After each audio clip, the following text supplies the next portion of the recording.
classify disease according to signs and symptoms, and so we look upon a disease as measles, or smallpox, or some other label that we might select, which we seem to think is appropriate to the signs and symptoms. And conceptually, we tend to think in terms of an entity, as though measles is an actual thing in itself. And there are a lot of metaphysical problems with this, and although when we're pinned down we might be able to explain the thing differently, it's very common for people to think that disease exists as a positive, distinct material entity. Further, in looking at medicine, I also had problems which were essentially epistemological. This concerned things like the nature of causality, and also with regard to specific treatment in relation to disease. It's common, of course, in medicine to speak of the action of drugs. And I think here, when we look at this, we have to see that there is a distinctly opposite view. I prefer to say that drugs have effects, they do not have actions, because the verb to act implies an actor. And when actions take place in the living organism, they must be ascribed to the living organism, and not to some inert, extraneous influence. Now, certainly we have to concede, of course, that drugs are capable of acting chemically, but we often refer to physiological or biological actions as being drug actions. And this presents, once again, certain serious epistemological problems. The hygienist tends to view health and disease, as I've said, on a continuum, as health being at the top of the scale, shall we say,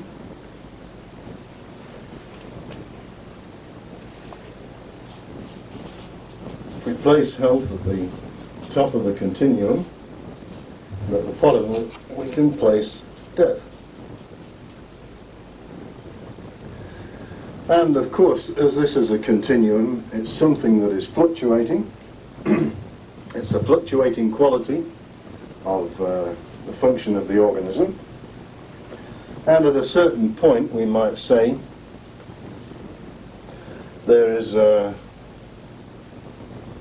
point at which the symptoms or signs of disease will manifest themselves. And we might refer to this point as a point of toleration.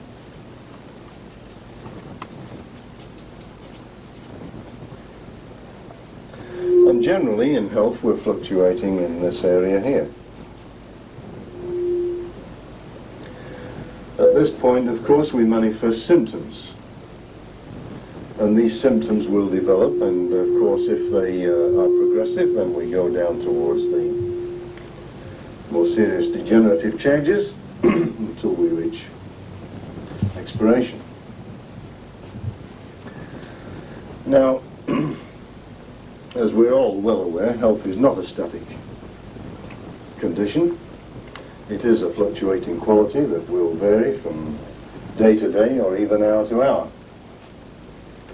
And it's, shall we say, something of an autonomous coping with the conditions of the environment. The body has this ability to autonomously cope with environmental factors. Now, the hypothesis that the hygienists have developed has arisen over many, many years, and probably started with the work of Dr. Isaac Jennings, a Connecticut physician who was practicing around the 1820s. And Dr. Jennings is probably looked upon as one of the early pioneers of hygiene. And his argument was that disease arose as a result of a deficiency of force. The fact that the person became run down or exhausted, depleted, debilitated, or as we use the term today, innovated. Following Dr. Jennings was also a very famous physician by the name of Dr. Russell Troll. Troll was a prolific writer, a prodigious worker, and he argued that no, disease was not brought about by a deficiency of force. Disease was brought about as a result of a state of poisoning. The fact that our bodies were affected by poisons from various sources, foods, drinks, beverages, environmental influences, and so on. And he developed, along with Jennings, a rational and complicated theory of disease and its etiology. Now, later, a great debate took place between Jennings and Troll with regard to the cause and the nature of disease. And even today, I think that debate is available as a publication. It went on over many, many months and several years, in actual fact. And no agreement was reached between the two individuals. However, somewhat later, at the time of the latter part of the 19th century, there was one Dr. John H. Tilden.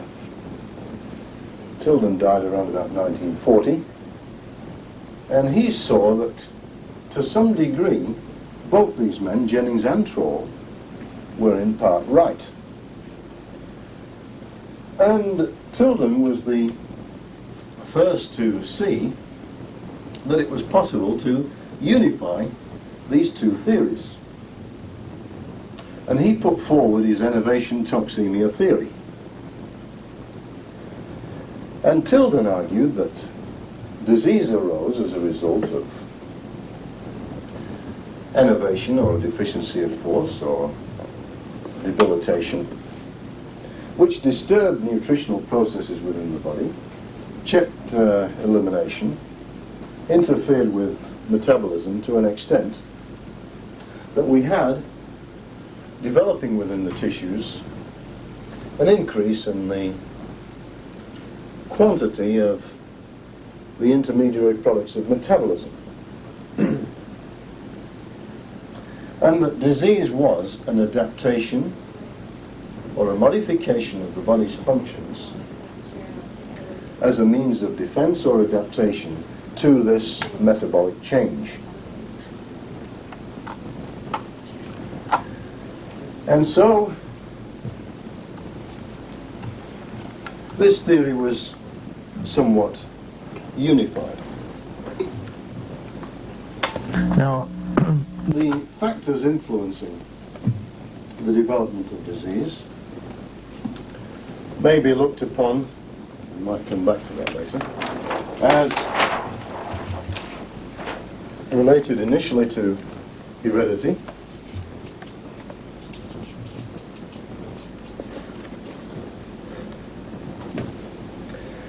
and of course our important environment,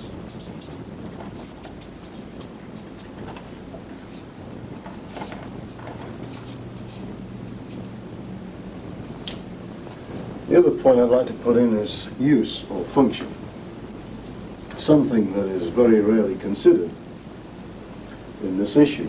You usually find that the only thing is heredity and environment. Now, heredity, of course, being what we're born with, and environment being what influences.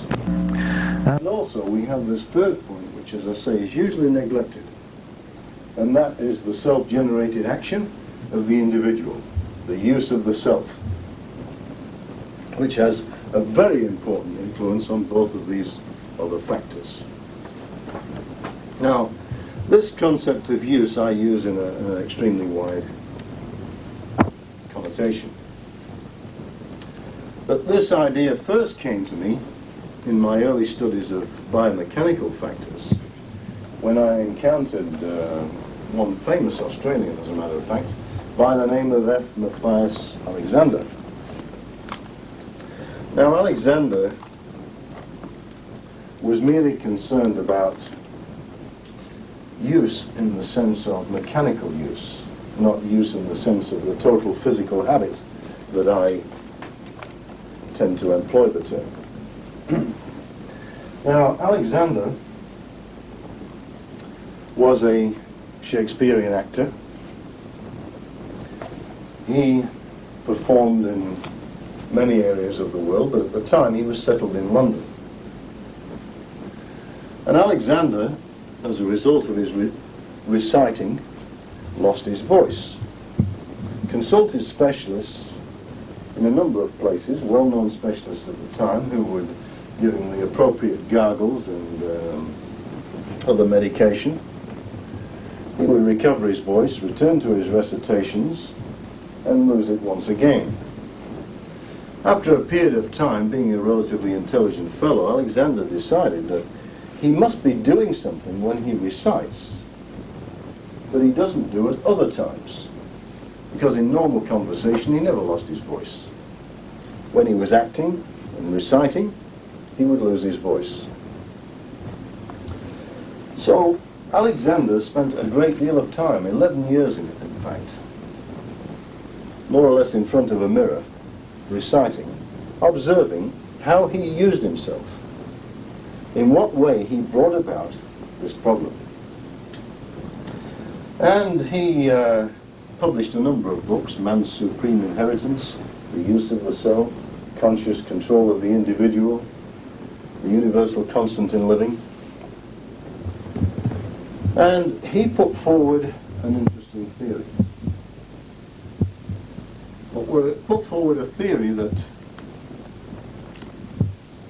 has been, of course, adopted certainly by the osteopathic profession.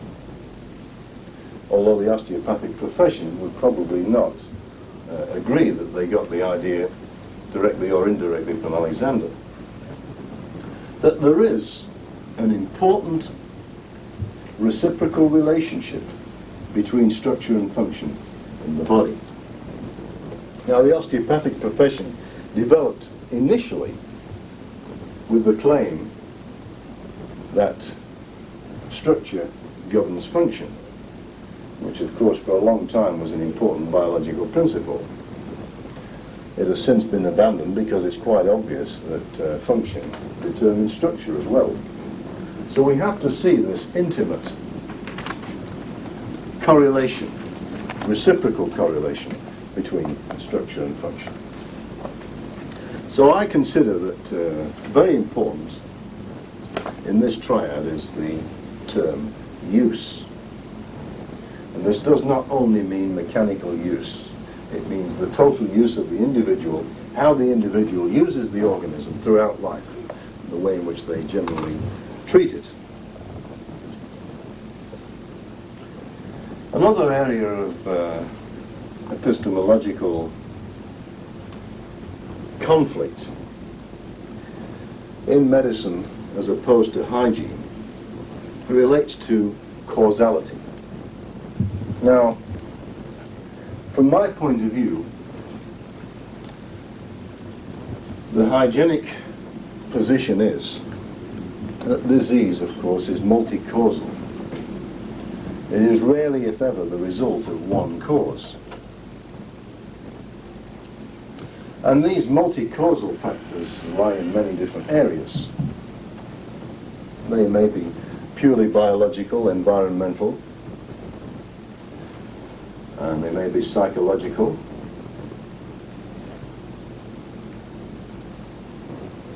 and they may be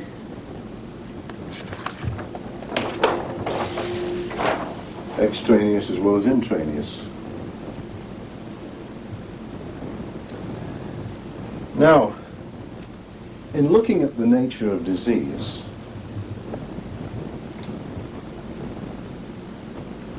we find that in medicine, as opposed to hygiene, there's a great deal of confusion. And the term disease is often confused with causes, with consequences, with things that are only related to disease and are not disease per se. Now, if I can just once again draw your attention to a process of cause, process,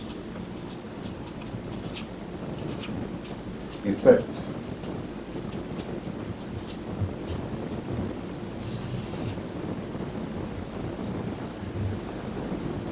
Now, you'll find that in literature, disease is often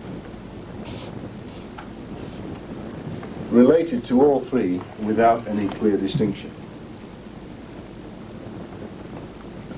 And if we look at acute disease,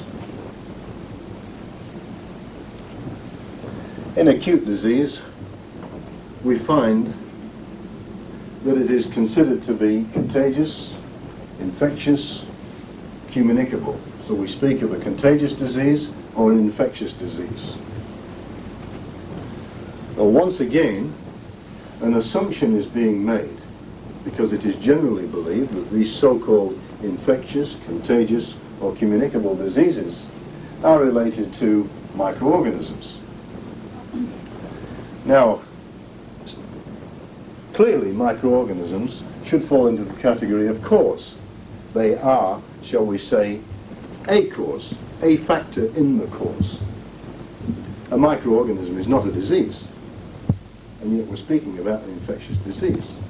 There is no clear distinction made between the disease and the cause of the disease, or a cause of the disease.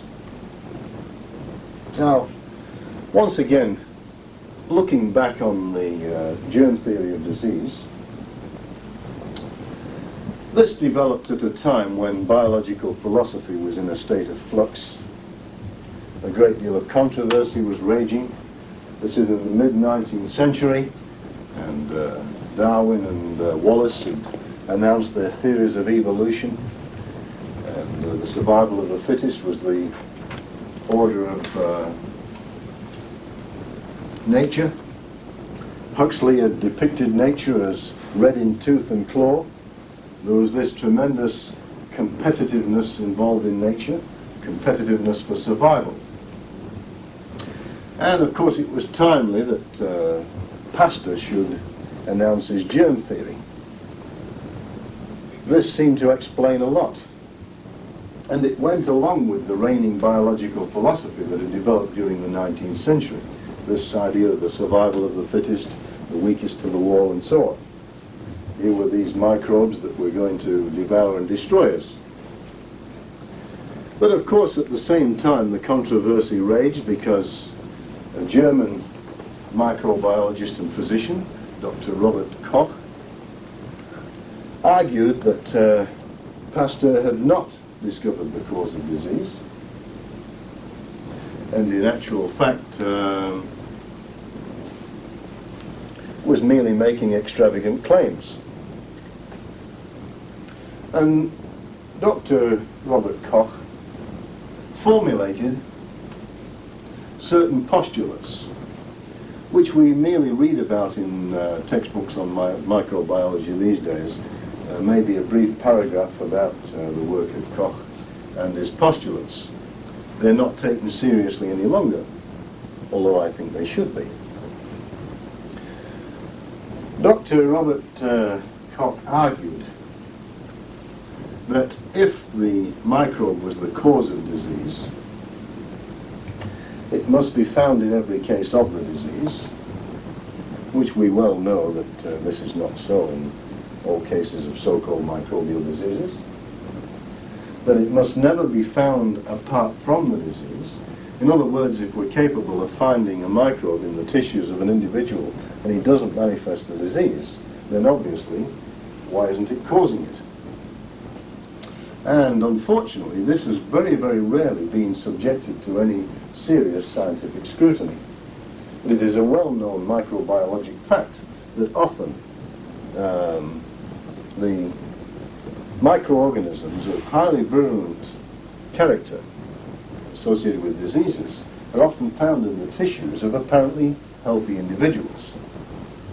And I'm quite sure that if we were to take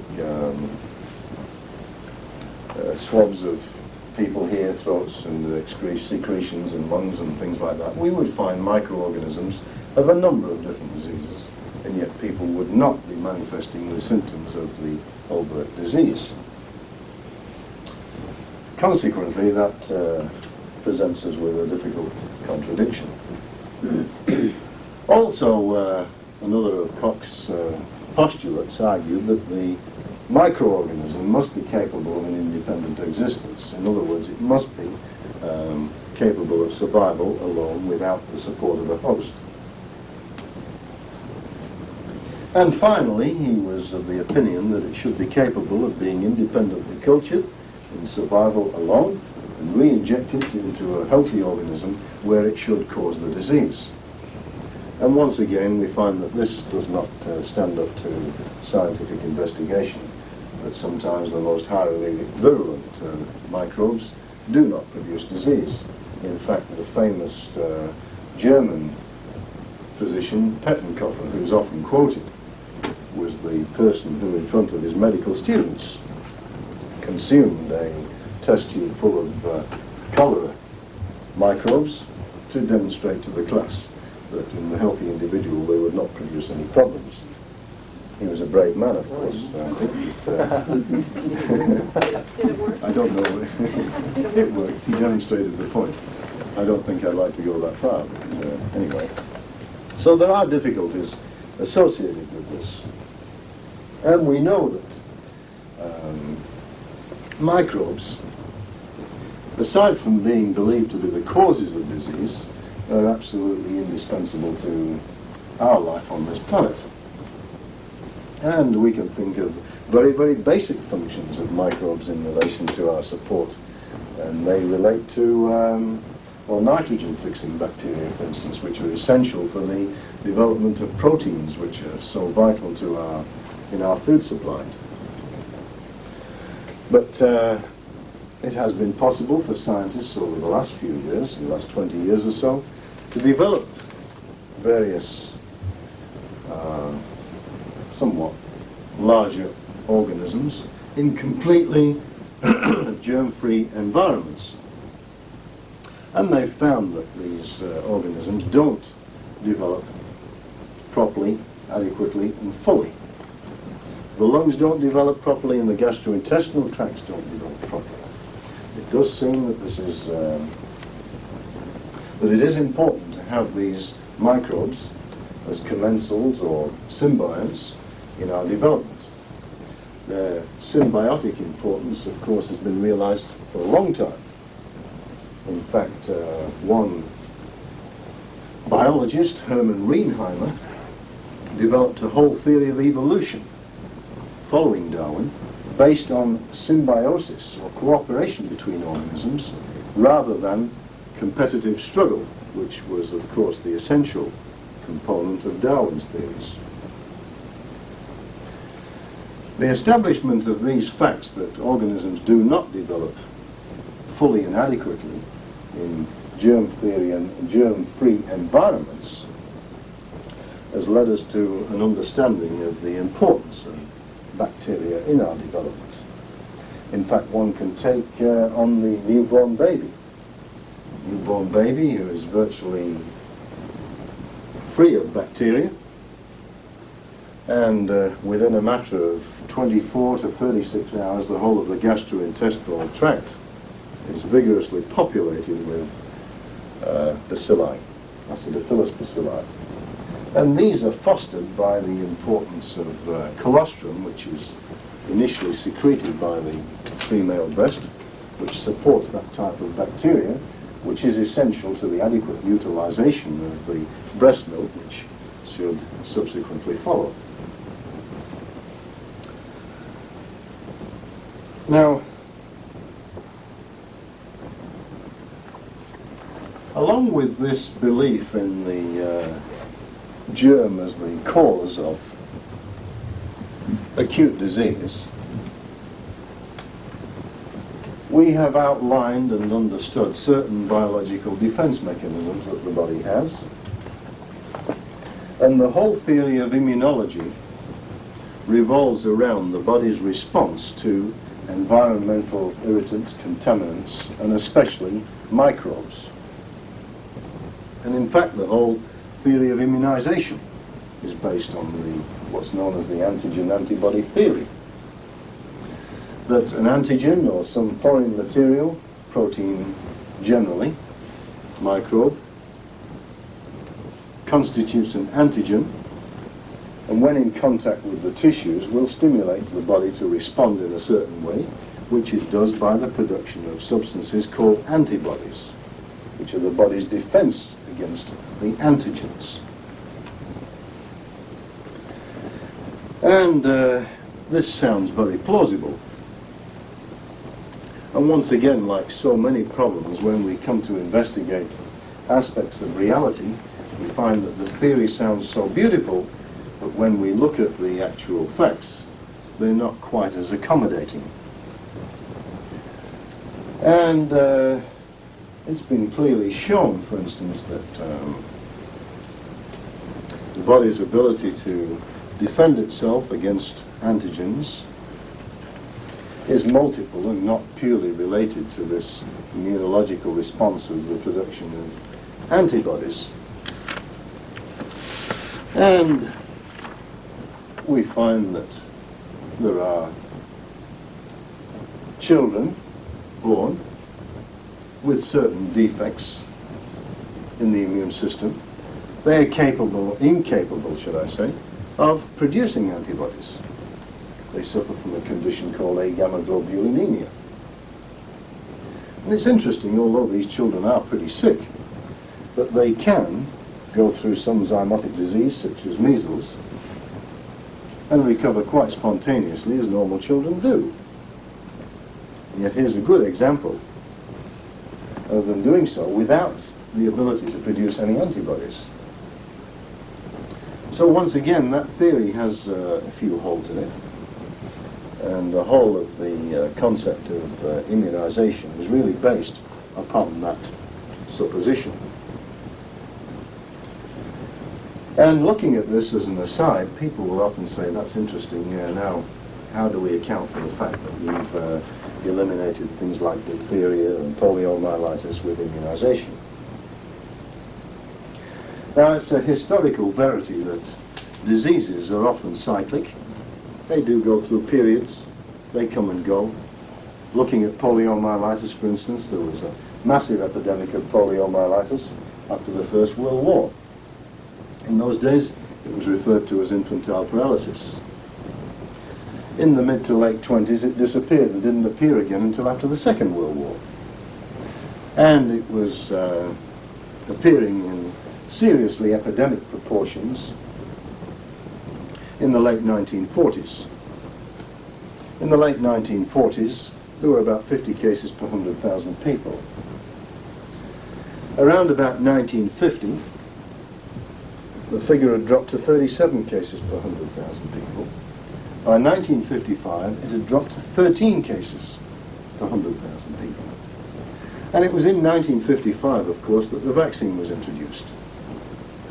From the hygienic point of view, the disease was already on the decline. It dropped 50, 37, down to 13. So, once again, it's not possible to establish direct causal links between the procedure of immunization that was introduced and the elimination or the great reduction in the incidence of poliomyelitis. It may have been due to other factors. However, that does not alter the possible fact that we can maybe modify disease processes within the body by introducing foreign substances. And as one author has pointed out, we may have eliminated smallpox and typhus and things such as these, but we now have problems of cardiovascular disease, cancer, diabetes, and many other problems that may be considered much worse. And at this particular point, we might also look at another claim that the hygienist would seriously controvert. And that involves the fact that we are living longer today. Now, as a result of modern medicine, it's generally claimed people are living longer. Now, we should look at that also very critically. We have to appreciate that around about the year 1870 or 100 years ago, infant mortality was extremely high. Extremely high. In fact, in the mid-19th century, 1 in 4 babies died at birth. Now we're looking at a figure of, well, certainly less than 2%. It's rather interesting also in that context that America is not very high on the list of countries that have very good infant mortality for some reason. Neither is Australia, for that matter. But we also have this factor of the great reduction of infant mortality, and because of better standards of sanitation and public health measures, we've eliminated many of the diseases that were epidemic proportions 100 years ago: typhus, typhoid, cholera, plague, smallpox, and so on. And as a result of this, the statistics tend to suggest that people are living much longer. But as McKern points out in his book, The Role of Medicine, and René Dubos of the Rockefeller Institute stated in his works, that a man of 50 today does not have as good a chance of reaching 70 as a man of 50 100 years ago. And if we look at that still more critically, the man of 50 today doesn't have as good a chance of reaching 70 as the man of 50 100 years ago without suffering very seriously from one of the major degenerative diseases. So we do have an extremely crucial problem besetting us with regard to the evolution of chronic degenerative disease. Now, the hygienist point with regard to these factors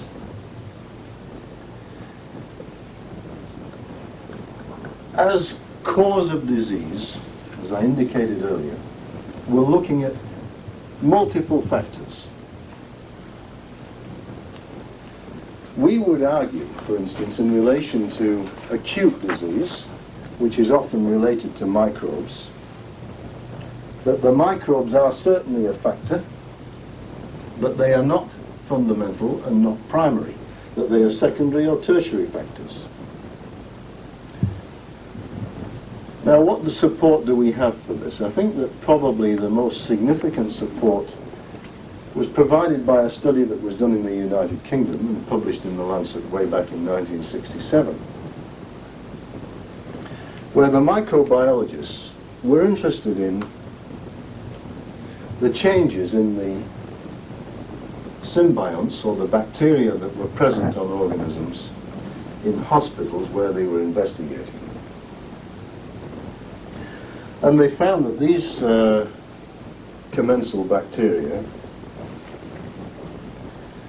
when they observed them on different individual patients, they found that patients who suffered in the hospital, say acute myocardial infarct, or perforated duodenal or gastric ulcer, that the bacterial flora on the body changed, and they changed within about 20 minutes of the acute episode.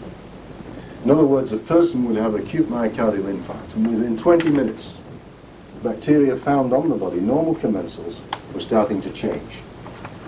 A person would have a gastric ulcer, it would perforate, and within the first 15 to 30 minutes, there would be a change in the bacterial population in the body. In other words, the patient's health is changing first. The bacteria change secondarily, which tends to support the hygienic viewpoint that the health of the individual determines and regulates and controls the bacterial activity. The bacterial activity is not primary nevertheless, in disease being such a complicated fact, it is certainly a very important factor that we consider microorganisms as being contributory. They can certainly elaborate powerful toxins, as evidenced in such things as Clostridium tetani, with the tetanoplasmin and tetanolysin, which has a powerful effect on the hemopoietic system and also on the nervous system.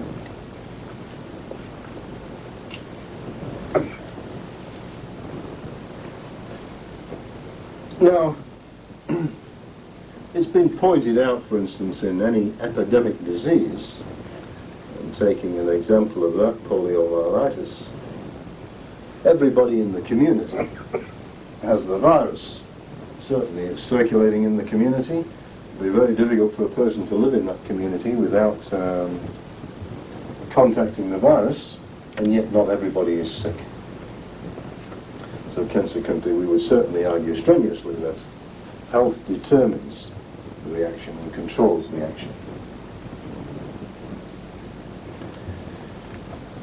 We know that, and there's good support for this, that in the development of disease, and we're thinking in terms of epidemic disease, contagious, infectious, so-called disease, there's a term called host resistance. Now, once again, we find the difficult epistemological problems that we have in conceptualizing these things when we use such terms as resistance. We're left asking the question, resistance to what? And the person will say resistance to disease. Now, if we follow this through, logically, resistance to disease. The organism resists disease.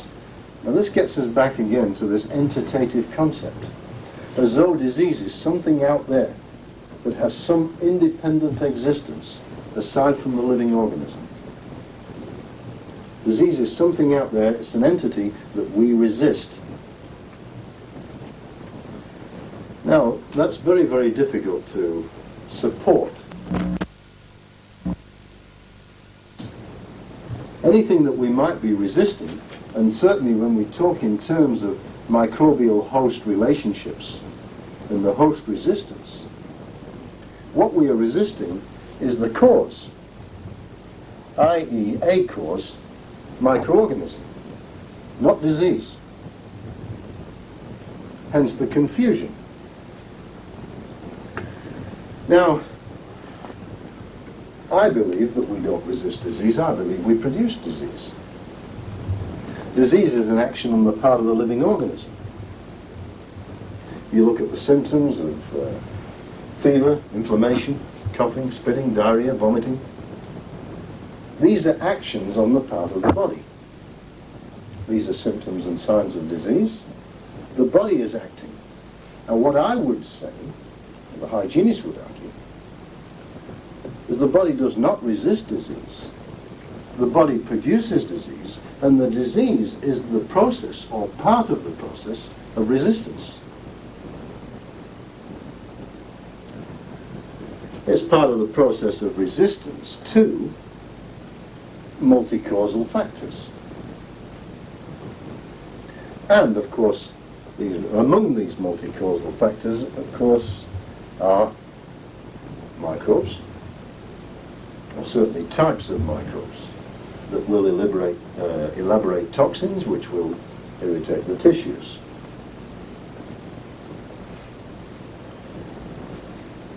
Now, in looking at the principles of hygiene, and coming back to this again in a minute,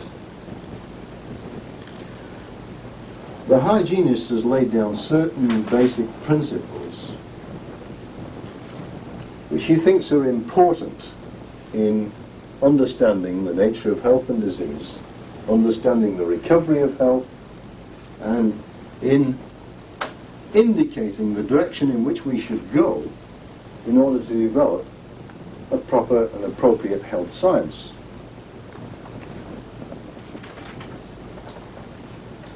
First, he would argue that there should always be a normal relationship between the living organism and the factors of the environment which are provided to support that organism. So we see that there is a normal relationship between food and the living organism. As there's a normal relationship between food and the living organism, fine. Food is something which is constructive, which will provide material of use, which is important to support life. But food is nothing more than a material of use. It is something that the body can actually use to construct tissue, to utilize in the performance of its functions, to elaborate the materials necessary for health, reproduction, healing, and so on. Food doesn't do anything, it is merely a passive environmental factor, something that the body can take and use. Now we have ideas about food as though it has some special magical quality. You know, the Diet Does It Brigade, the people who believe that, food is your best medicine and all that type of thing. Food is only material of use, something that the body takes, and it's what the body does with it. And of course we have all sorts of problems with, once again, epistemological. You know that food builds strength, food builds resistance. So one always has to ask the questions, well, how is it that well-fed people get weak? How is it that well-fed people get sick? How do the strong become weak if they're taking sufficient food? And this, of course, translates into another area where, of course, the person who's sick has to be given plenty of good, nourishing food to build up their strength. And as they're given this good, nourishing food, they get weaker and weaker, which will lead us eventually into another area of thought, and that concerns the subject of fasting. Now, to the hygienist, this fundamental principle of a normal relationship between the living organism and the factors of the environment which support it is crucial, because that guides us in our care of the well and the care of the sick. Now we know there's a normal relationship between food and the living organism. We know there is not a normal relationship, shall we say, between alcohol and the living organism. The man who went to the doctor and the doctor was examining him, he said, hold out your hands. He held out his hands and it was shaking. He said, goodness me, do you drink much? He said, no, I spilled most of it.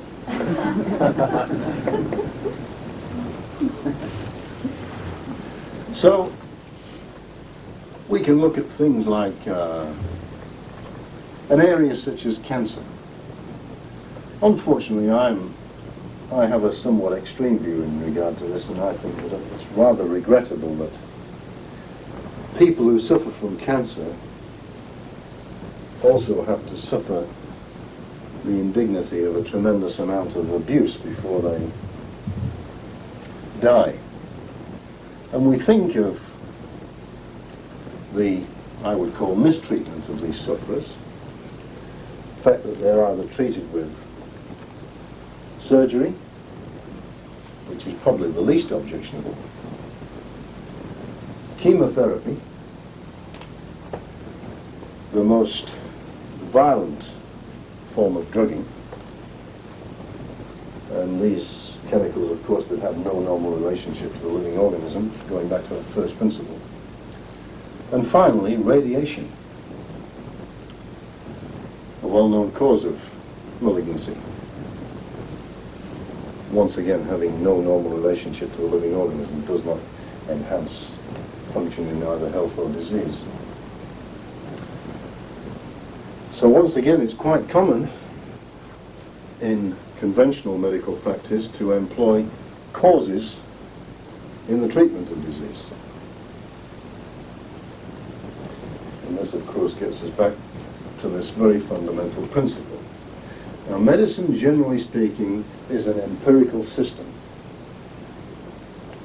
That means it is based on experience. And people talk of modern scientific medicine, once again we can go into a whole area of the discussion of the philosophy of science. The loose sciences, like the biological sciences,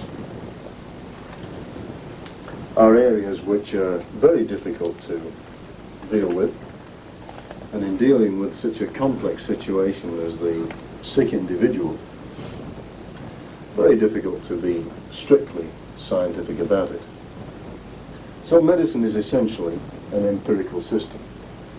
And I would make a distinction between an empirical system based on experience and an experimental system which tends to be more leaning towards the scientific. On the other hand, the hygienic system tends to be more of a logical system. This doesn't mean, of course, that because it tends to be emphasizing a logical aspect, that it has any contradiction with empiricism. Certainly, if logic is to be any use at all, it must be supported by empirical factors. But I would say that hygiene is more of a logical system, understanding certain fundamental principles.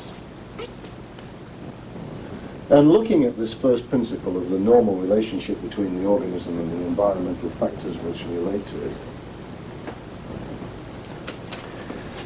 we can say that we might start off with certain basic axioms.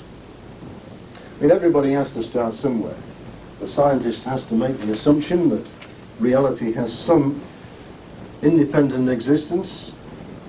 He has to make the assumption that his own brain is capable of understanding this thing or this factor that he calls reality. So the hygienist also makes certain assumptions, starting with certain axioms or axiomatic concepts. Now these axiomatic concepts start off with that the living organism is self-constructing, self-defending, and self-repairing. That seems fairly basic. The living organism constructs itself from the fertilized ovum.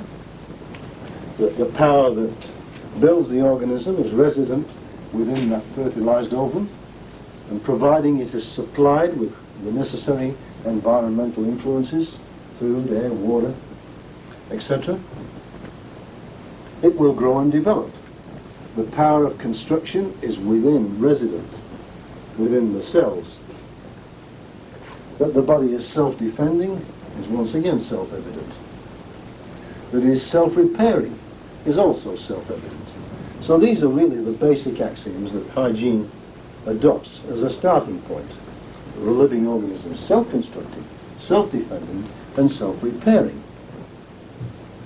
That means that the mechanisms of healing are intrinsic. That healing is self-healing. Healing is a biological process. It is something that the organism does for itself. It is not something that somebody does to you or that somebody does for you. So from our point of view, there is no such person as a healer. Healing is something that is spontaneous. It occurs within the living organism. It's a process which is an inbuilt mechanism within the organism. So healing is self-healing.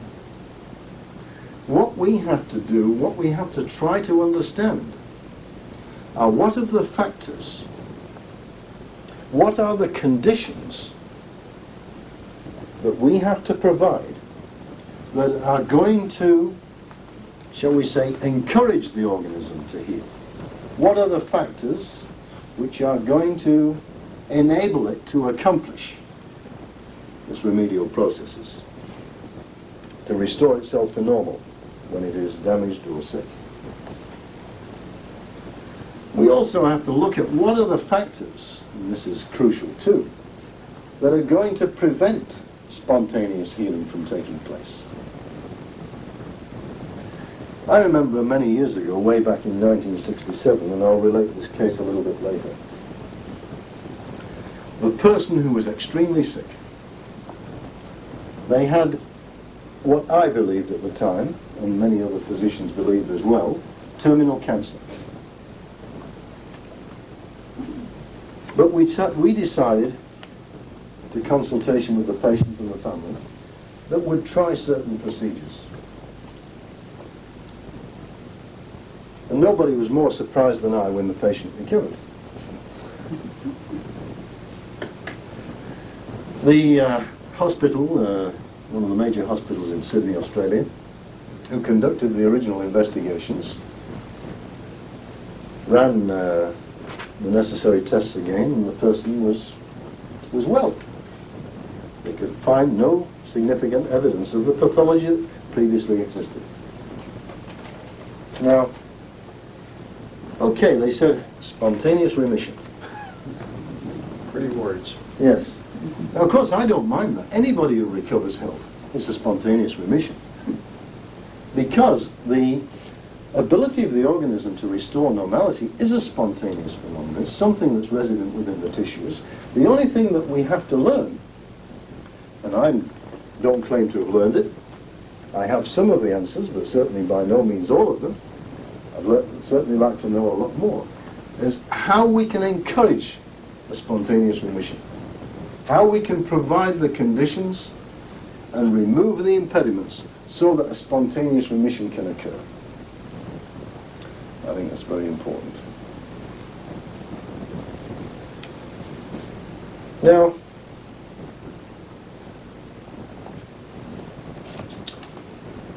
as I say, in medical literature, we find the word cause is used as a synonym for disease. So we find, as I say, infectious disease, contagious disease, communicable disease, when they're really referring to the cause. The fact that the process of disease is related to disease is fine. Well, the person produces symptoms, so they have something like pneumonia, they have chest pain, fever, cough, maybe expectoration, consolidation. These are all related to processes within the body. Inflammatory processes, so we have the vascular response, numerous immunologic changes, fluid shifts, electrolyte disturbances, and so on. These things are obviously processes of the organism. Modifications of normal bodily processes, normal physiology, which has now become what we might term modified, some people think perverted, and it becomes pathological. And the distinction between physiology and pathology, which we look upon in the term of pathophysiology, is merely in the intensification or the modification of the function. So we might say we'll look at A symptoms such as diarrhea. Well, it's inherent in the function of the organism. In the case of diarrhea, then the function of the particular part is just a little bit more intense than the normal function. There's an acceleration of the function of the bowel. We look at other symptoms like alterations in blood pressure, alterations in heart rate. So in tachycardia we have an acceleration of function. In hypertension we have an elevation of blood pressure regulated by the nervous system. But these are all processes. They are processes of the living organism, and therefore it is correct to refer to disease as a process. Now, when this process concludes, there may be a certain amount of damage done to the organism. A certain amount of degeneration has occurred, which is the effect, which is quite distinct from the disease as the process. And the effect has been brought about by the cause, not by the disease, not by the process, but by the cause. Now, let me give an example of this that makes this perfectly clear. I take my hand and I place it on the table, and And I also take a mallet or a hammer, and I strike the hand, foolishly. And the hand is torn, ligaments are separated, bones are fractured, blood vessels are ruptured. Well, let's have a look at that. The cause, the hammer, quite distinct from what is taking place in the hand, where we're going to get changes taking place as the blood congeals.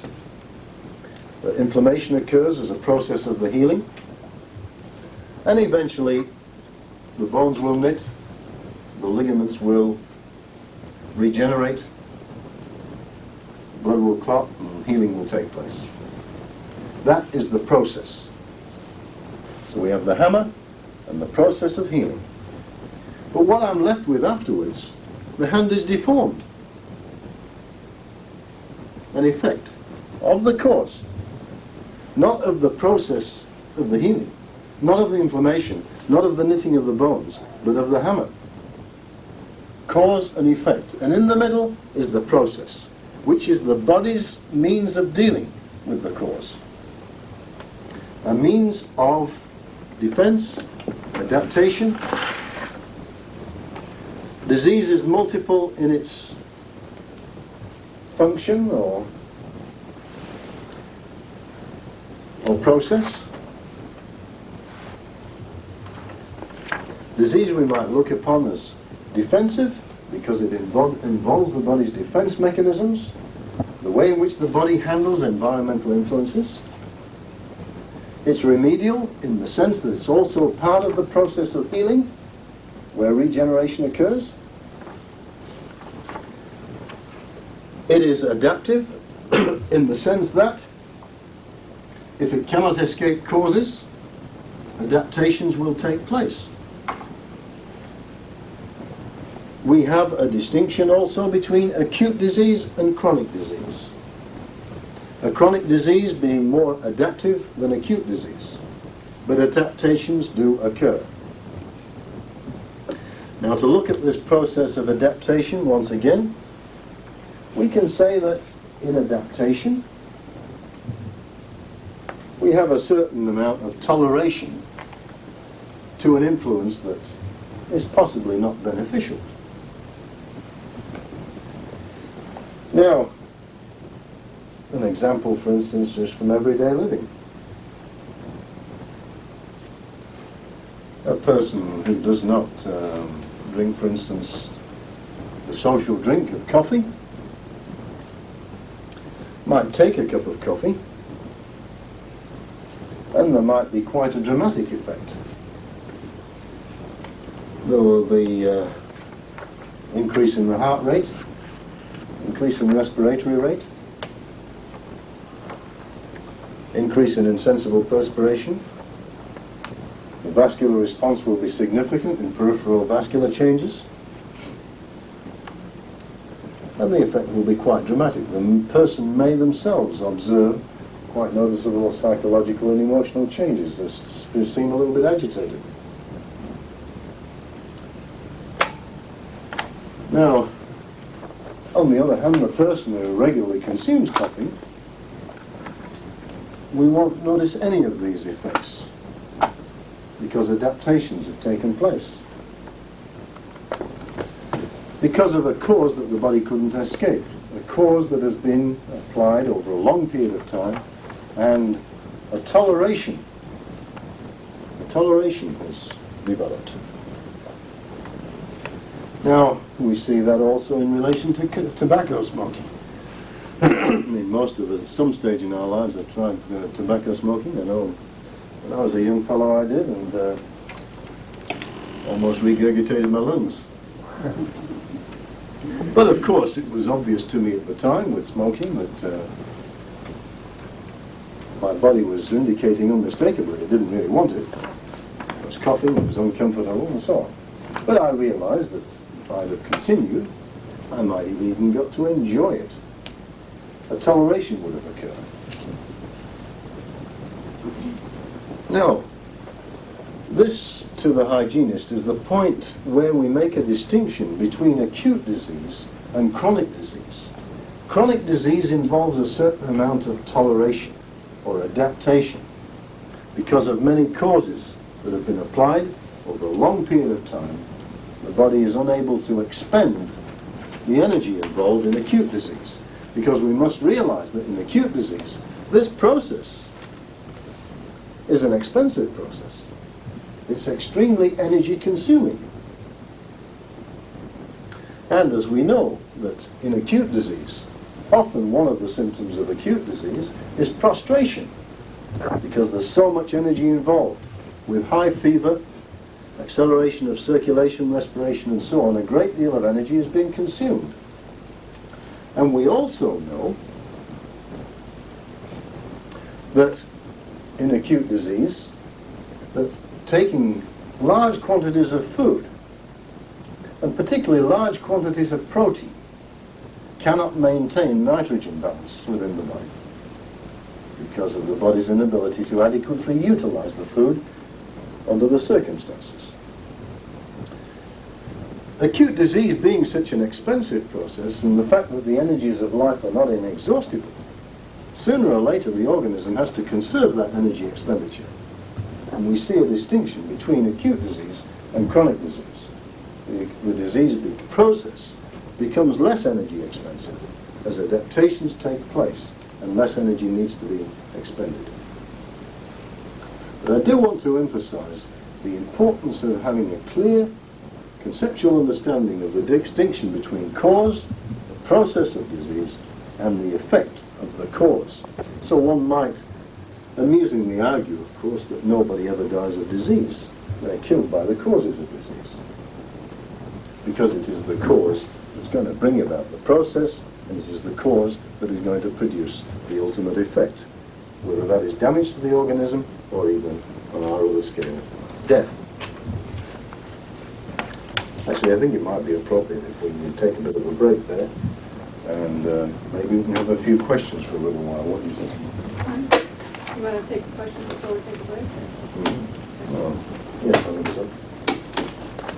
I think I've said enough to confuse you so far, so perhaps if we do take a few questions, perhaps clarify some of the points that are latent in what I've said. How does an epidemic occur? I thoroughly agree that germs don't cause it, but I can never explain how epidemics occur. I don't know that I can explain it either, but I'll make an attempt. Epidemics will often follow some mass prostrating influence. Some mass influence like war, food shortages. I mean, you notice in your Bible, the four horsemen of the apocalypse, and you've got what you find always related to epidemics, famine and pestilence. There's often a relationship there. Environmental factors such as weather, meteorological factors, the fact that you'll get epidemics after an intense summer or an extreme winter, things of this type. But I think that these are poorly understood because, once again, they have never really been subjected to any thorough investigative analysis. The reason for that, I think, is not so much that people are not interested in it, but the fact that it's incredibly difficult.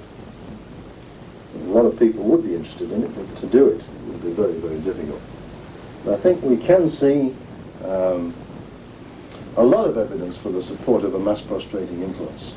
And there's also, of course, a lot of biologists and a lot of people in medicine have not really been interested in the subject because they're already satisfied that microbes, viruses, bacteria, and so on are major causes. And whilst they will give lip service to the importance of nutritional factors, say in host resistance, they tend to look upon the virulence of the microbe as being the chief factor.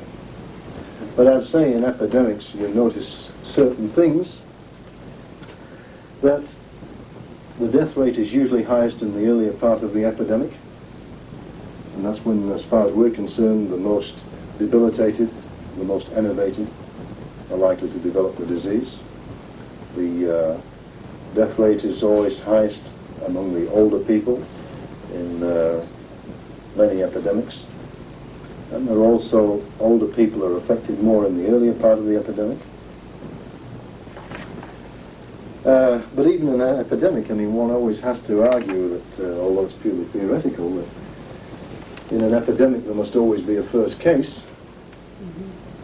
How do they catch it if we're going to accept the principle of this communication? But then again, I mean, one has to also accept the fact that communicable or so-called infectious or contagious factors are at work. In other words, I'm only saying that I don't believe this is primary. I'm not suggesting for one moment that the bacteria don't have any influence. They're very important factors in these so-called diseases. All I'm saying is that they're not primary factors. The question that I have about it is, if you have a situation such as war, people are under stress, the body's immune system is broken down, or whatever. Why does the epidemic become, say, the Black Plague or something like that? I mean, why don't some people get Black Plague and some people get measles and some people get... Well, in actual fact, to some extent, that does happen. And in fact, we've noticed a number of times that the boards of health often have difficulty in determining the label that they're going to put to it. And often they will use a term which is, of course, medically very loose, like influenza. And you'll find gastric flu, intestinal flu, bronchial flu. And there are many different descriptions because there is a wide range of symptomatology produced among the sufferers. So it's not always clear what the so-called disease is insofar as description of signs and symptoms. It's not always that clear, but there is a wide variation among the sufferers. But I would say that we also have to consider that the microbes too are related even more critically than we are to environment. So in a certain type of environment, the type of microbe which is associated with the disease will be of a specific type.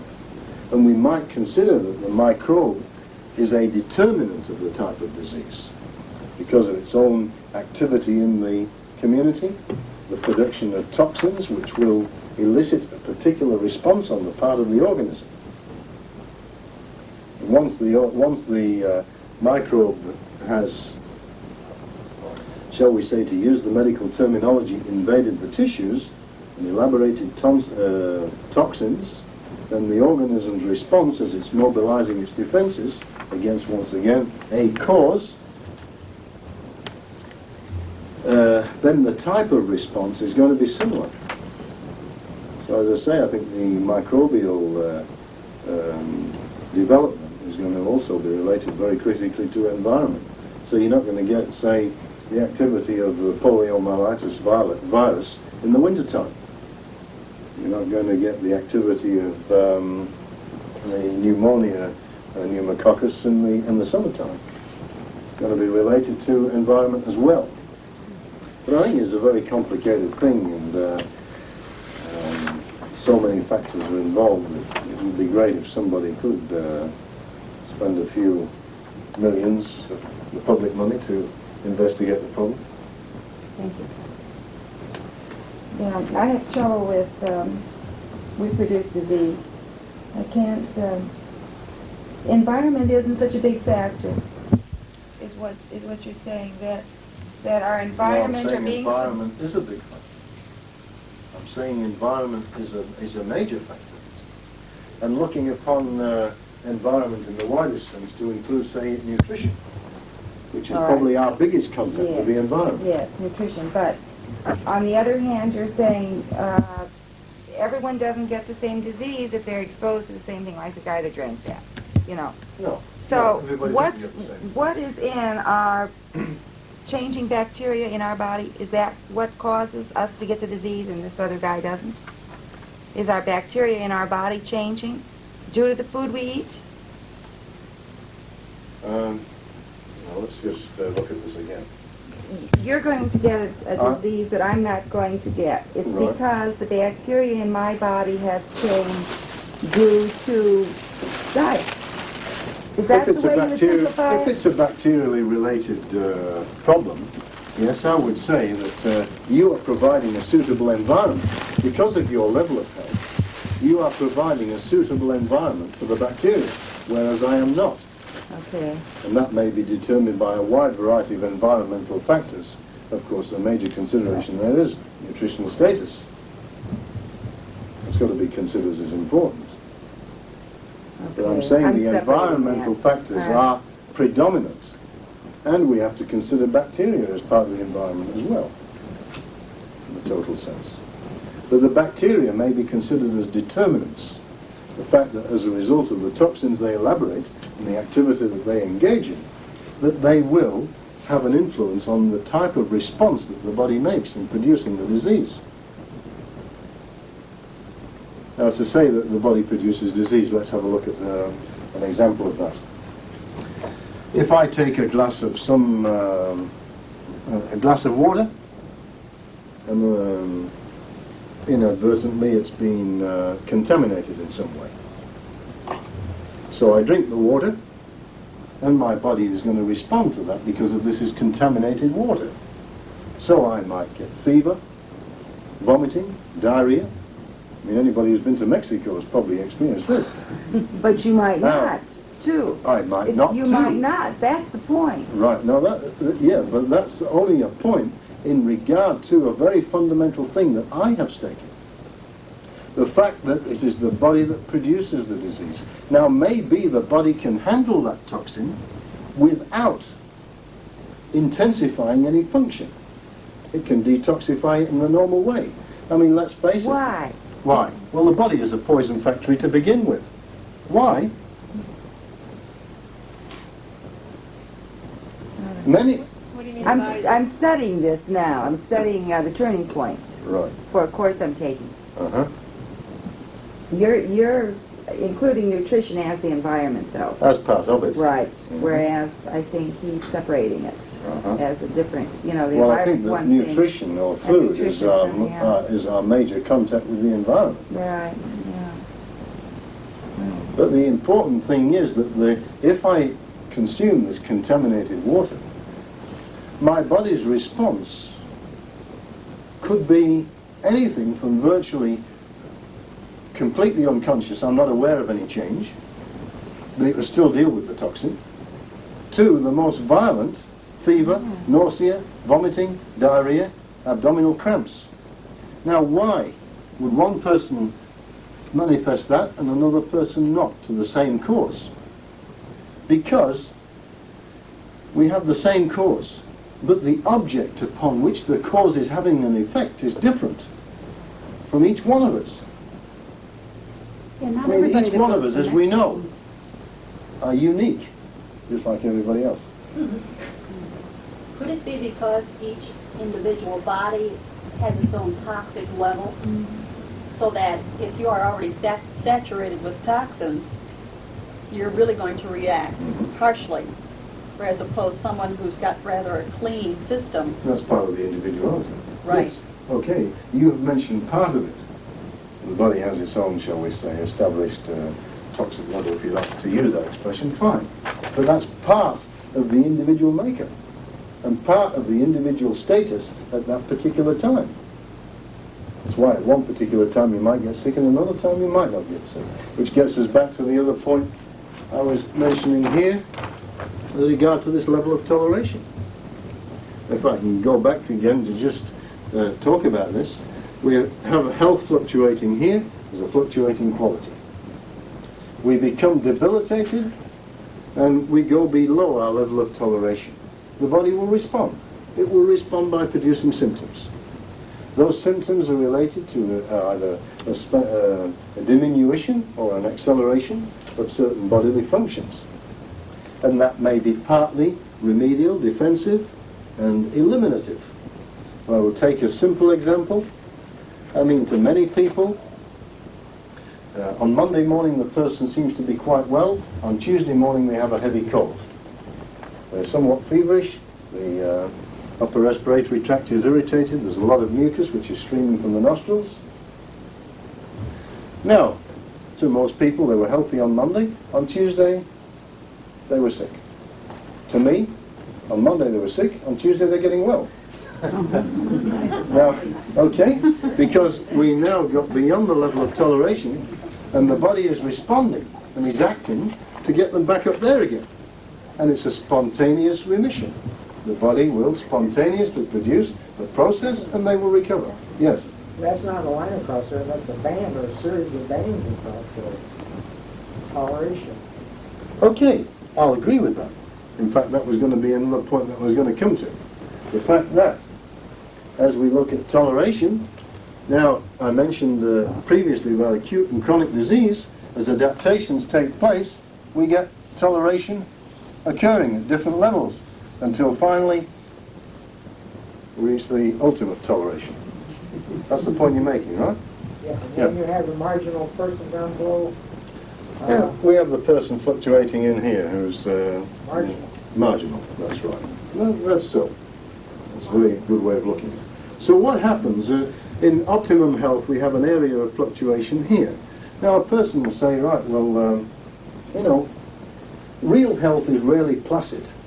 It always worries me when a patient confronts me and I'm taking a case history and they say, gee, I'm real healthy. Until this arrived, I hadn't had a cold in 10 years. Been so well. Now, in modern life, that doesn't augur too well for them. Because I find that it's so difficult in modern life to live such a thoroughly composed, hygienic life that you can maintain optimum health under all conditions and circumstances without ever getting just a little bit below here. Very difficult. I mean, usually, I've visited the United States many times, and usually in the middle of the year, around about July, and I find that I get on an aeroplane in the middle of winter in Australia. I arrive in Los Angeles half a day later, 12 hours later, in the middle of summer. Apart from the fact that it's in one place the middle of the day and the other place the middle of the night, you know, this is an enormous stress on the organism. As my wife and I recognize that almost invariably we'll be producing symptoms within a week or so. The stress is considerable, and the adaptations that it demands on the part of the organism are great. So we'll usually, as a result of this, push ourselves below this level of toleration. And so we might get a sore throat or a bit of a cold or something like that, or a bit of a stomach upset, last for a few days and recover quite spontaneously, no problems. You're back up in here again. There's a remedial, defensive, adaptive process associated with causes which of course are pretty obvious and straightforward. Right. Yes.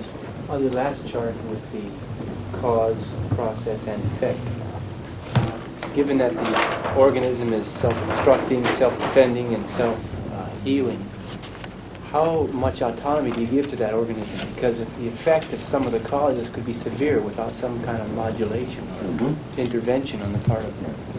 Well, of course, there is a rational limit placed on this. I mean, I consider that as far as the process of healing, the body's mechanisms are concerned, then the autonomy is absolute. But when you're talking here about, say, medical intervention. You thinking of that type of thing? It's open. I'm not thinking necessarily about that. Well, I can see that, and this is where the art comes in, of course, is making the appropriate decision of interference and intervention, which is obviously necessary in some situations.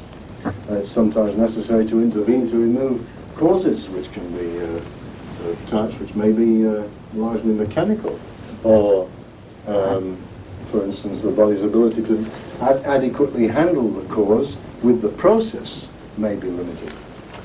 I mean, I think of situations where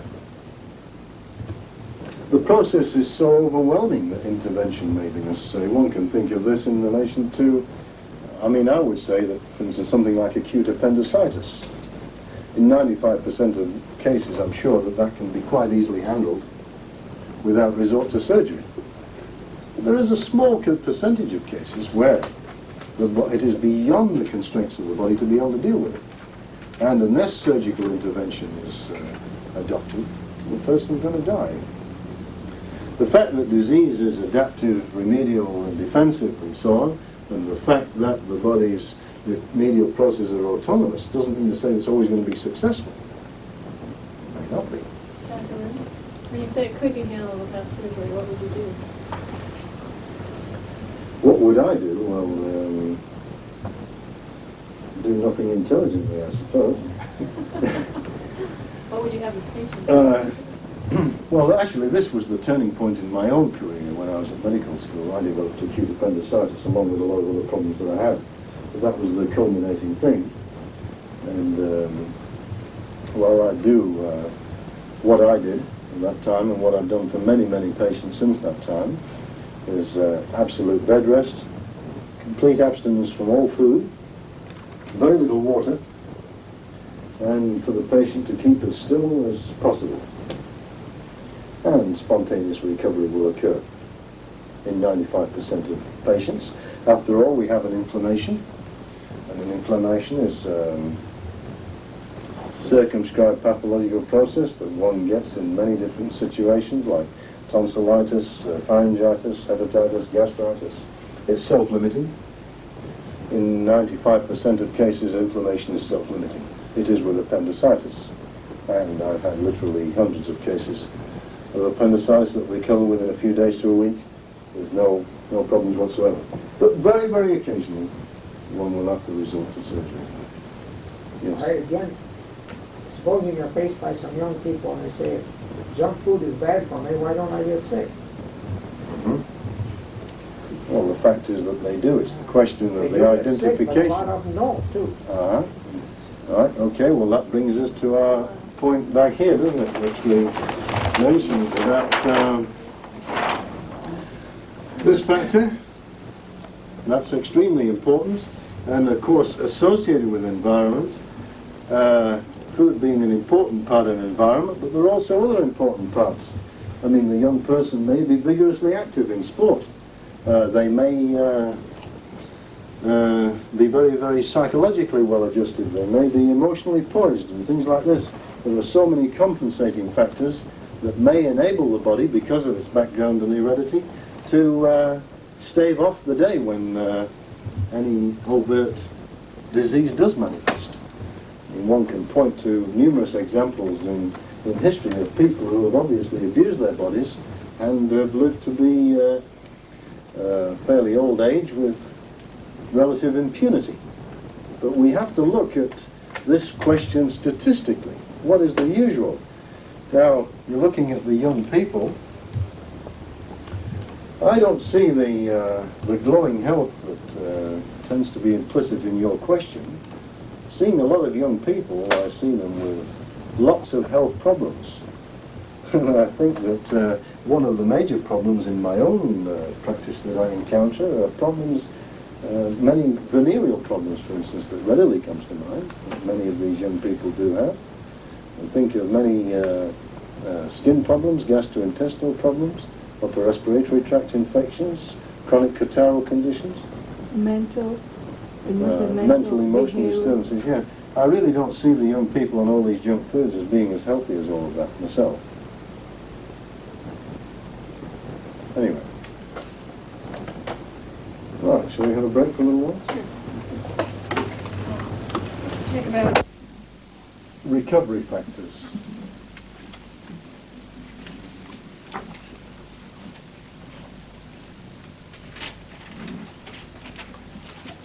Made the point quite clearly, I think, that environmental factors are paramount, and these are things that we can manipulate and regulate most easily. Obviously, we're unable to change the hereditary factors. So the areas where we can bring about changes are changes of environment and, of course, changes of use.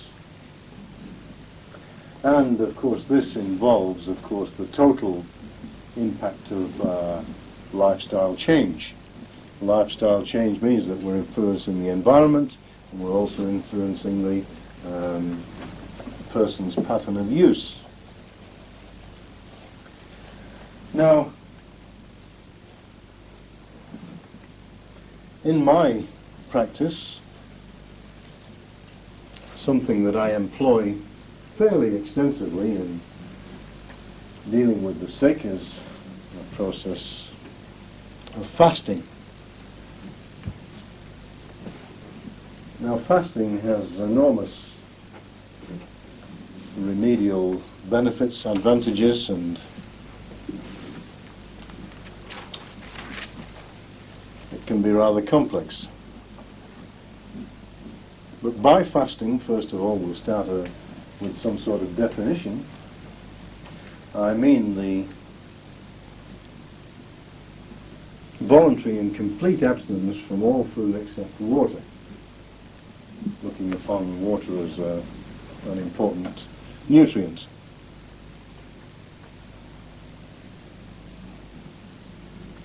Now, the word fasting does tend to be a little bit confusing because you'll find in the literature people referring to juice fasts and things of that type. Now, juice fasting is a contradiction because to fast means to abstain. So if you're on a juice fast, it would mean that you're abstaining from juice. And of course, they mean that you're taking juice. But anyway, from my point of view, fasting is the complete abstinence from all food except water. And that period of time may be anything from missing a few meals to a considerable period of time.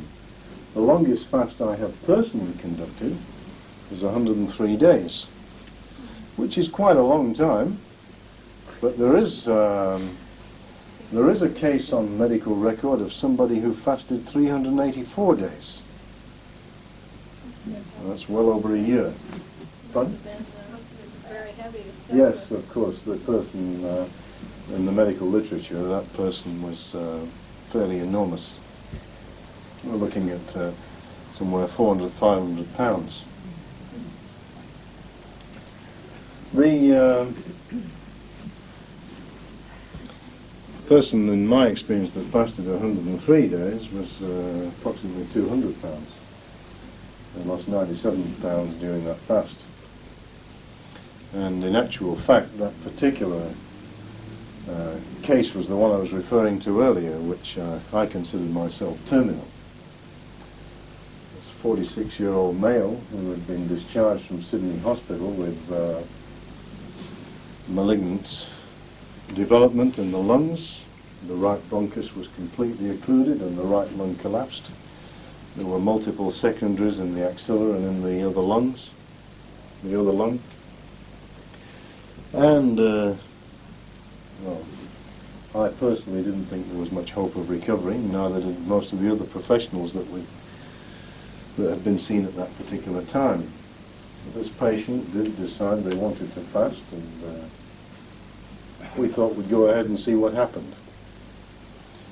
Well, over that period of time, gradually the tumours were autolyzed, and the lung did reinflate after about 85, 90 days. And the person did ultimately recover. And I say no one was more surprised than myself. But such an unusual experience is fairly unique. It doesn't always happen like that. Fasting, if we're just taking water, is a process that's almost as common as feeding in nature. You notice that sick and wounded animals will commonly fast. Domestic animals will often refuse food if they're sick. And there are literally scores of examples in nature of animals fasting in sickness, when wounded, injured, and of course at different periods of life, mating season, reproduction, metamorphosis in insects, of course, changes of that type. As far as human fasting is concerned, it's something that goes back to antiquity, mentioned in all the old books. The Bible refers to it many times. And it's been used remedially, it's been used for discipline, it's been used for developing clarity of mind.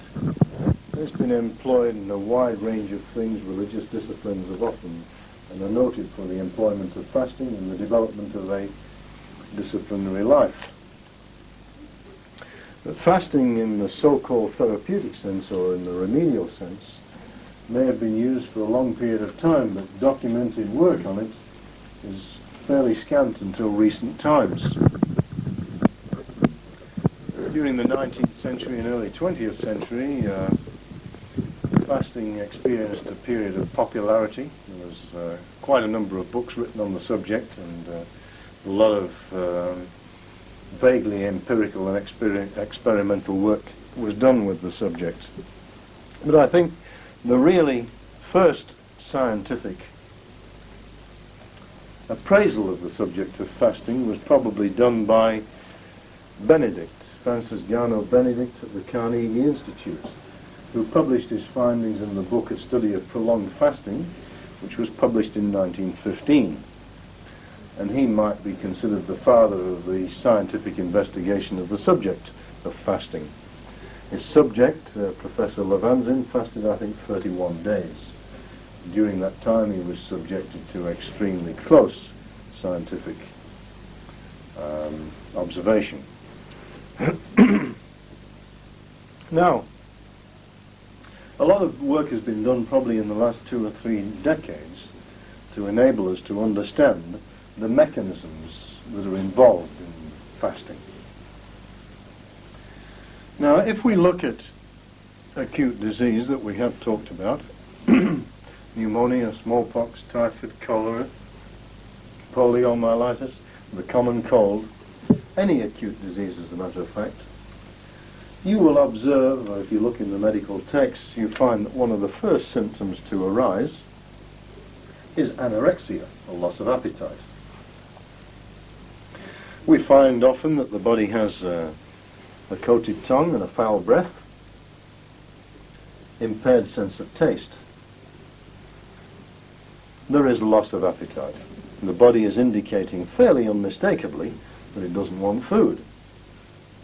But we are in a certain amount of conflict, of course, because we are educated to believe that the sick, more than any, require plenty of good nourishing food.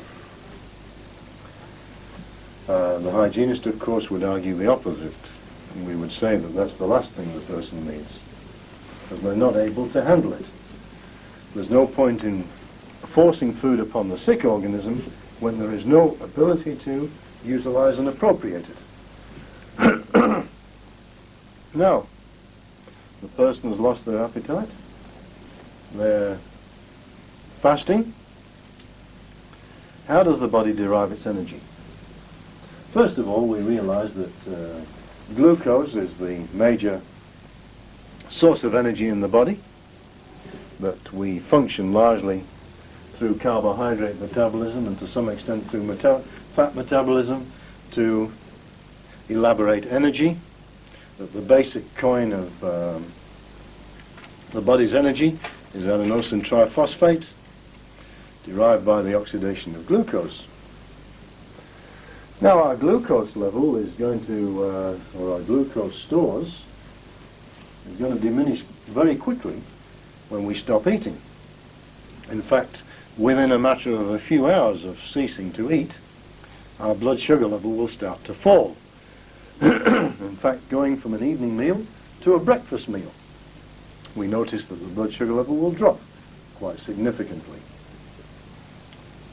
Now, I don't know whether in this country you use standard international units or whether you use milligrams percent or what, but we'll talk in terms of milligrams percent. I think that's the one I've seen most familiarly in the literature here. Normal blood sugar level ranging from, say, 80 to 110 milligrams percent. We'll find that often in an overnight period without food between the evening meal and breakfast, that the blood sugar level may fall to below 80 milligrams percent. Now, if the person continues fasting, and they skip breakfast, and many people, of course, even not fasting, will skip breakfast. Many people wait until lunchtime before eating. The blood sugar level may fall to 60, 65 milligrams percent. So the sugar reserves of the body, which the body has no specific reserves of sugar, but it does have a reserve of a readily available source of sugar in glycogen, which may be in the muscles and is stored significantly in the liver. Well, after a few hours of abstinence from food,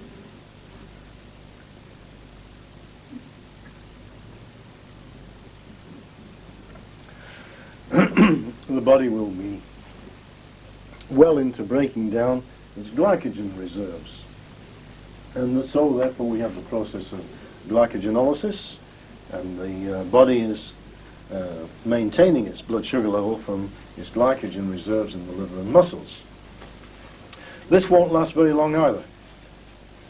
In fact, in a period overnight towards early morning, we do find an increase in circulating amino acids, lysine, alanine. The fact that the body is breaking down protein to maintain blood sugar. And protein breakdowns occurring, gluconeogenesis is occurring as a result of the process of abstinence. The glycogen reserves in the liver might last for maybe 18 to 30 hours, but at that time, for practical purposes, they will be pretty well exhausted. But as the person continues to fast, protein will start to supply glucose, and we'll start to break down muscular tissue to maintain our blood sugar level. Now, the glycogen reserves are never completely exhausted. The body will always retain a certain small quantity because of those emergencies that the body always seems to anticipate. So glycogen reserves are never completely exhausted. But the blood sugar level reaches virtually a fundamental basal minimum after about 24 to 36 hours, and this will vary once again quite significantly from one patient to another, one person to another, one subject to another. We might find it down around 40 milligrams percent in some, 50 to 60 milligrams percent in others. Now, quite obviously, it is not a good strategy that the body supply protein as a source of energy. Whilst protein is energy rich, it is not the best source to derive our glucose or blood sugar from. We don't have any specific reserve of protein in the body, although I suppose somewhere in the region of 6 kilos of the average person is protein. Most of that is important functional tissue. So we don't want to subsist for very long on protein, and in fact we don't. Within a relatively short period of time, something like 36 to 40 hours, fat metabolism will take on a different function. The breakdown of fat, the mobilization of glycerides and the increase in glycerides in the blood will be an indicator of the changes that are taking place in fat metabolism. And we find that the person goes into ketosis. The breakdown of fat is now producing significant quantities of ketones, acetone, acetoacetic acid, desoxybutyric acid, and these will be gradually accumulating within the blood. They will be excreted from the kidneys, and it's quite easy to observe after a day or so, if you perform a simple urine analysis, to discover that ketones are appearing in the urine. Do a blood analysis, of course, you find that ketones are significant in the blood. Now, around about this time, 2 or 3 days, we find that the body starts to use ketones as a source of energy. It no longer is utilizing glucose as its basic currency for energy, but it is using ketones. And it's important to recognize a clear distinction between fasting ketosis and something like diabetic ketosis. Now, diabetic acidosis is a very serious condition, and what we have in diabetes is the production of large amounts of ketones along with a high blood sugar level. In the fasting subject, we have the production of ketones from the breakdown of fat with a physiologically minimal blood sugar level, a low blood sugar level. And that's the key. It is the low blood sugar level and the high ketones that triggers the mechanism within the organism to utilize the ketones as a source of energy, as distinct from the diabetic who does not use the ketones as a source of energy. So the two should never be confused, and often I find that medical people, specialists, will say, look, that's the same as acidosis, that's a diabetic situation, very serious.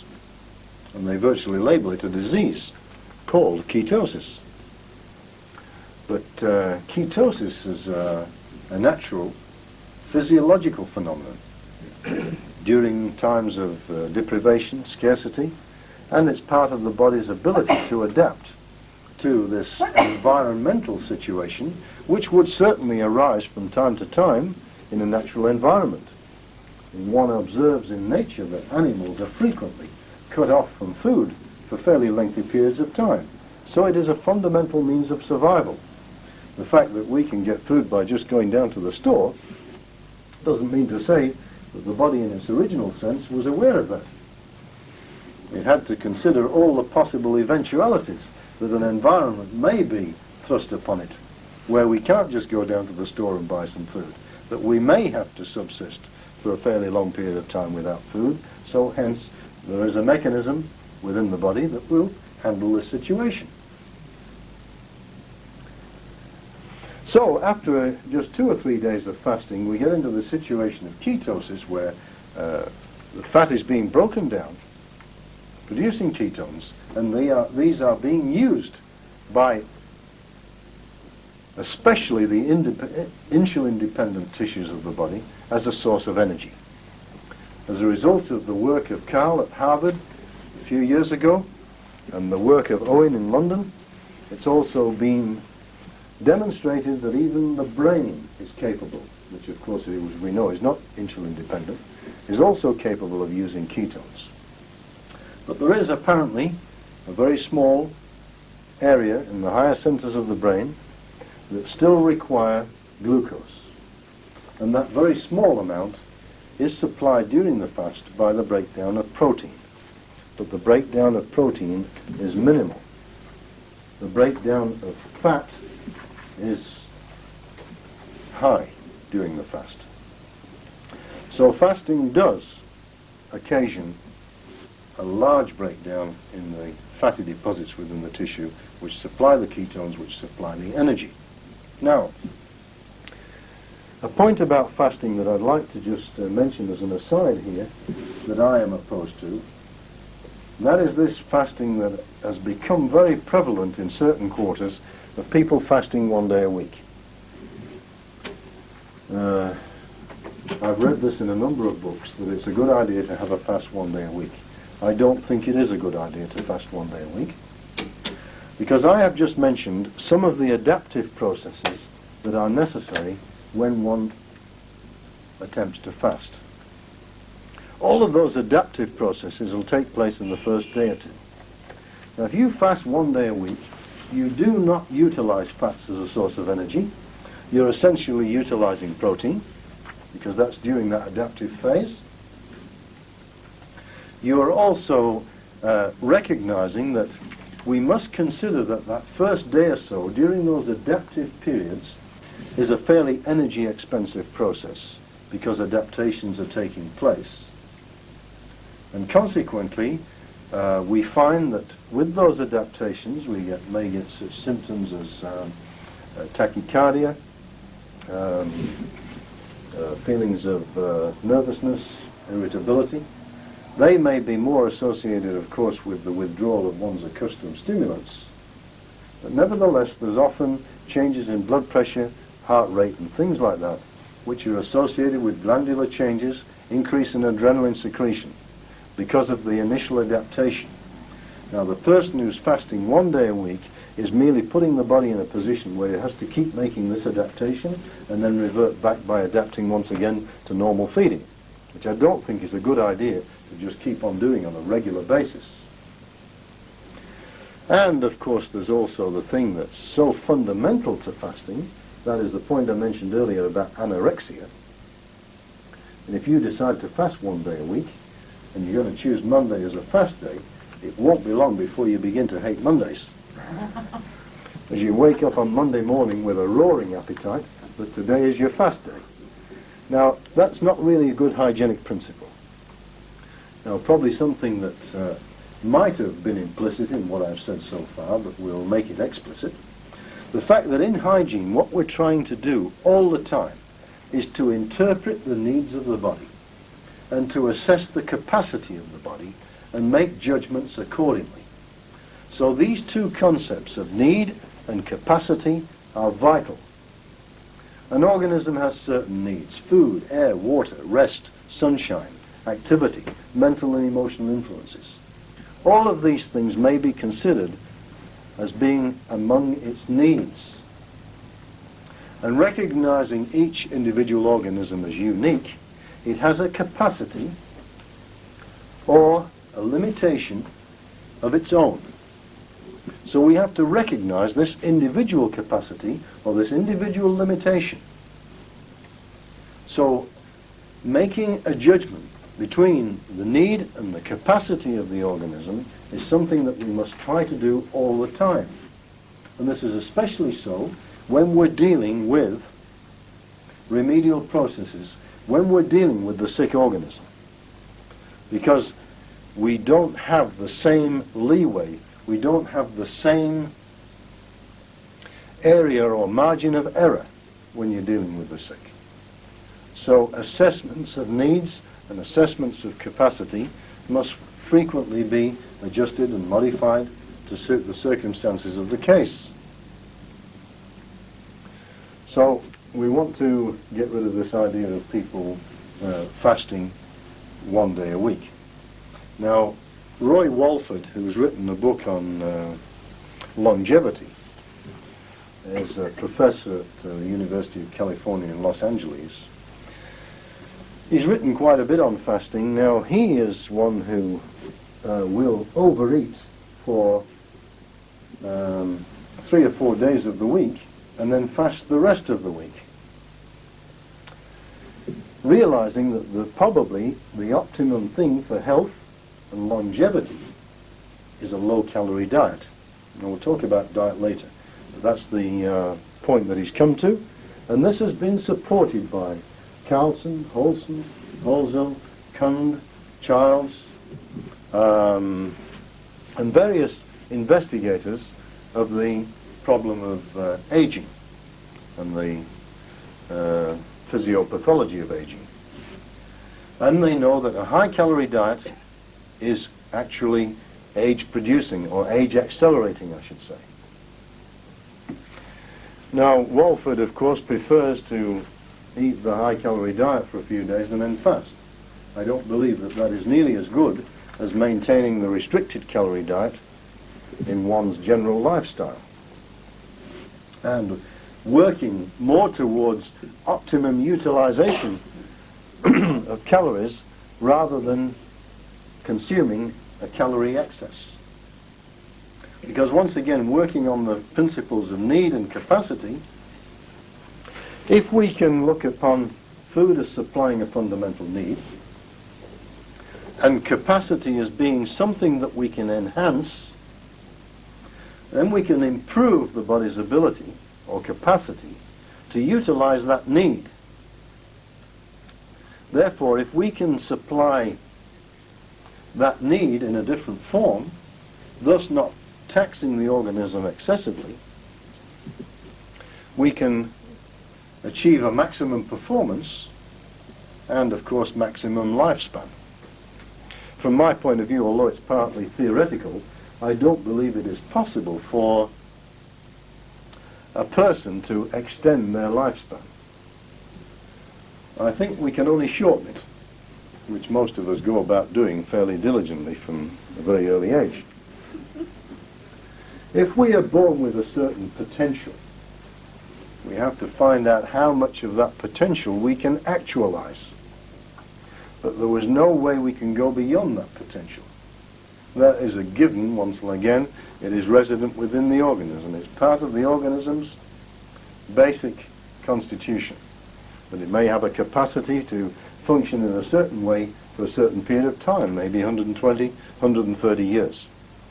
And depending on how we utilize that organism, on how we supply it with its needs, and how we stay within its capacity, we might get 60, 70, 80, 90 years out of it. Or if we're very lucky, a little bit longer. But we're not going to work towards extending that potential. We can only extend the actual within the potential.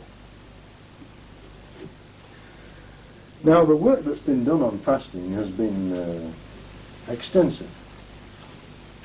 The regeneration and the rejuvenation that comes about as a result of fasting is quite phenomenal, and is something that generally has to be seen or experienced to be believed.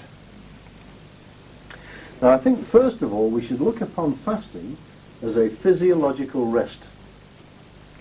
Now, when we consider all the energy that's expended on the consumption of food and the utilization of food, it's quite significant. The process of eating the food, on masticating and elaborating the salivary fluids, the swallowing of the food, the digestion of the food in the stomach and the small intestine, the elaboration of enzymes and the gastrointestinal fluids, the absorption by active transport, which of course is an energy expensive process, the circulation and distribution of the nutrients, the modification and process of the nutrients in the liver, the delivery of the nutrients to the individual cells and tissues.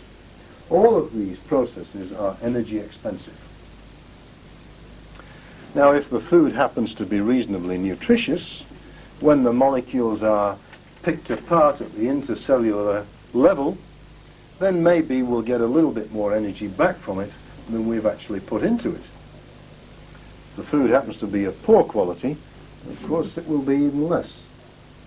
So the efficiency of the organism is probably only about, as an energy or fuel-using apparatus, is not very great, probably only around 15%.